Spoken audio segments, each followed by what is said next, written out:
Assalamualaikum warahmatullahi wabarakatuh. Jumpa lagi di channel kita.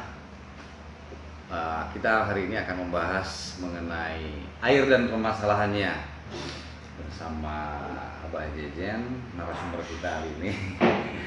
Mudah-mudahan beliau bisa sedikit besarnya menjelaskan tentang permasalahan air yang dialami oleh masyarakat Indonesia dikarenakan air ketika musim hujan itu banyak yang mengatakan bahwa terjadi banjir itu akibat ulah manusia. Apakah benar atau tidak, atau memang ini adalah sebuah istilahnya bagaimana menurut Abah Jejen? Silahkan waktunya. Terima kasih. Jadi kalau kita membahas tentang air, kita lebih baik dilihat dari referensinya dulu. Bahwa air itu katanya berasal dari langit. Wa anjalal ma'a minas sama. Dan telah diturunkan air dari langit.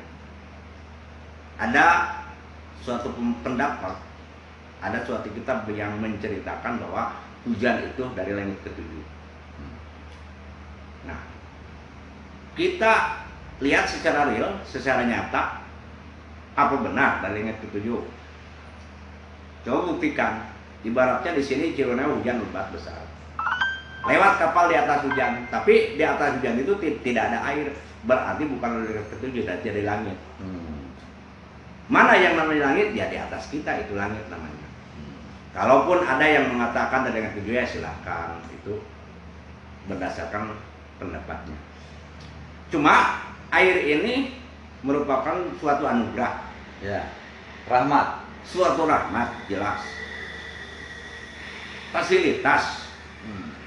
Sebab Sang Pencipta menciptakan air itu terutama bukan air saja, apapun yang diciptakan mahola ta'ala batila. Jadi artinya tidak sia-sia. Yang diciptakan itu tidak sia-sia. Yang diciptakan oleh Sang Khalik, Sang Pencipta. tidak sia-sia. Apalagi air. Air itu semuanya pasti membutuhkan air. Pasti manusia utamanya membutuhkan air buat mandi, buat nyuci, Ya. buat ngaduk Ya, tembok. tapi permasalahannya kan ketika musim hujan datang, keresahan masyarakat kita itu nampak gitu. Iya. Karena memang faktanya yang terjadi di Jakarta terjadi banjir, Bandung dan daerah-daerah sekitarnya. Itu bagaimana menurut? Emang kalau masalah banjir itu tidak bisa dipungkiri karena sudah waktunya. Hanya manusia berikhtiar dan mengantisipasi banjir ini jangan sampai jadi malapetaka. Nah itu, tuh. Jadi solusi misalnya untuk Jakarta itu bagaimana? Ya. Yang sudah sekarang faktanya terendam, selalu terendam. Jakarta solusinya, ya. Jakarta solusinya buat solusi daripada banjir, Ya. air itu harus dibuang. Iya. Jangan ke Jakarta semua. Karena dari hulunya betapa besar, lebih besar.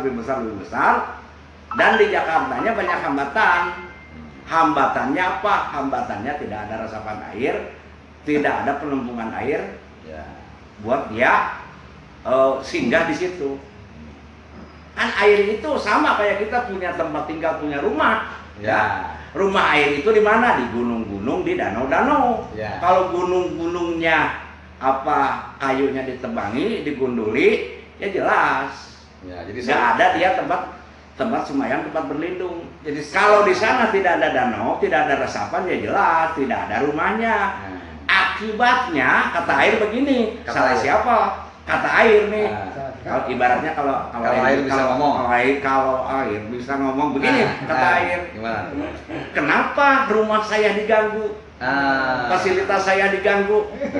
Saya akan nginep di kamar Anda. Begitu kata air. Salah nggak air? Nggak salah. Sebab apa? Sebab rumahnya diganggu. Sama Kalau kita. rumah kita diganggu, ya pasti kita juga Akan marah. marah. Ya. Jadi solusinya tadi Solusi. air yang saluran air yang ke Jakarta itu bisa dialihkan ke yang Iya, lain gitu. dialihkan ke yang lain. Tapi sekarang juga dialihkan. Tadinya bisa ke istana, dialihkan ke yang lainnya begitu. Oh, yang benar, dialihkan itu juga Iya, sama. iya, Ya. betul. Tapi dialihkan ke masyarakat maksudnya. Pak? Dialihkan Enggak juga. bukan dialihkan ke danau-danau yang lain. Oh, kirain sebab seperti itu. ini solusi-solusi yang berikhtiar pemerintah Pemda setempat, pemerintah daerah setempat, ya ini nyatanya tidak berhasil. Kenapa? Kalau diambil riwayatnya, ya menurut